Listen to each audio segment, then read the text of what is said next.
Please raise your right hand and repeat after me. Ako si Ralph G. Recto, tinalaga sa katungkulan bilang na itinalaga sa katungkulan bilang Secretary, Social Economic Planning at Director General ad interim, ay taimtim na nanunumpa ay taimtim na nanunumpa, natutuparin ko ng buong puso at katapatan natutuparin ko ng buong pusay at katapatan sa abot ng aking kakayahan sa abot ng aking kakayahan, ang matungkulin na aking kasalukuyang katungkulan na matungkulin sa aking kasalukuyang katungkulan, at ang may mapapagkaraan nito ay at ng mga iba pang pagkaraan nito'y gagampanan ko sa ilalim ng Republika ng Pilipinas gagampanan ko sa ilalim ng Republika ng Pilipinas, na aking tataguhin at pagtatanggol na aking itataguyod at ipagtatanggol ang saligang batas ng ang Pilipinas saligang batas ng Pilipinas, at tunay na mananalig at tatalima ko rito na tunay na mananalig at tatalima ako rito, na susundin ko mga batas nasusundin ko mga mga batas, katasang legal mga katusang legal, manigretong pinaiiral at mga dekretong ng pinaiiral mga sadyang tinakdang may kapangyarihan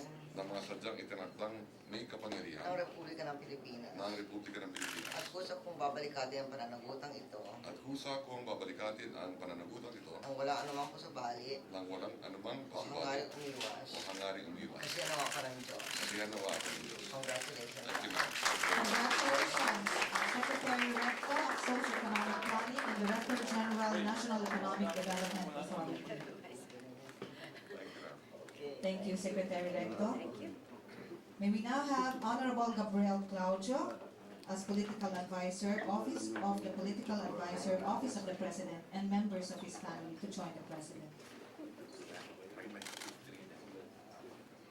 Please raise your right hand and repeat after me. Ako Ako si Gabriel Claudio, na tinalaga sa katungkulan bilang na tinatagap bilang kasakatutunan bilang Political Advisor Office of the President, ay tayo hindi nanunumpa ay taimtim na nanunumpa, natutuparin ko ng buong puso at katapatan tuloy ko ng buong puso at katapatan sa abot ng aking kakayahan sa abot ng aking ang kakayahan, matungkulin na ang kasalukuyang ang mga katungkulan tungkulin ng aking kasapuyang katungkulan at mga iba pang pagkaraan ito ay at mga iba pang pagkalan nito. gagampanan ko sa ilalim ng Republika ng Gagampanan ko sa Pilipinas ilalim ng Republika ng Pilipinas, na aking tataguyod at pagtatanggol na aking itataguyod at ipagtatanggol ang saligang batas ng ang saligang batas Pilipinas ng Pilipinas, at tunay mananalig at tatalima ko tuloy rito ang nalig at tatalima ako dito. at susundin ko mga batas Susundin ko ang mga mga batas, katasang legal mga utos ng legal, manigretong mga pinaiiral dekretong pinaiiral, na masadyang tinakdang may kapangyarihan tinakdang may ng kapangyarihan Republika ng ng Pilipinas Republika ng Pilipinas. at gusto kong babalikatin ang pananagutang ito ito nang wala anumang pasabali nang walang anumang o pasukan. hangaring umiwas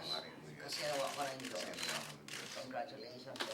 Congratulations, Secretary Gabriel Claudio as Political Advisor, Office of Political Advisor, Office of the President. Hi. Ating deputant. Thank you, Secretary Claudio. May we now have Honorable Sylvester Bello III as Cabinet Secretary, Office of the President, and members of his family to join the President.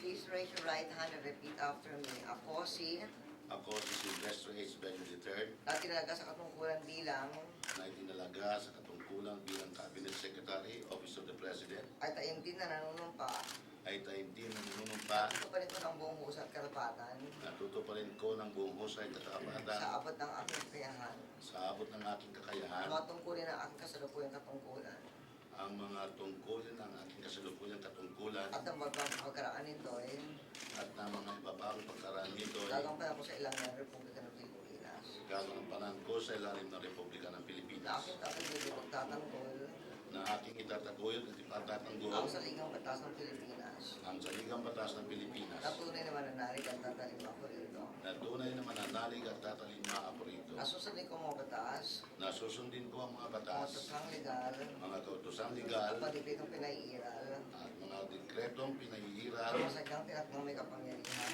ng mga sadyang itinakdang makapangyarihan ng Republika ng Pilipinas ng Republika ng at gusto Pilipinas. kong babalikatin ang pananagutang ito At gusto kong babalikatin ang pananagutan ito ang wala anumang pasabali nang walang anumang o pasubali hangaring umiwas o hangaring umiwas. kasi nawa ka ng Diyos. Kasi yan naman ako Diyos. Congratulations. Salamat po.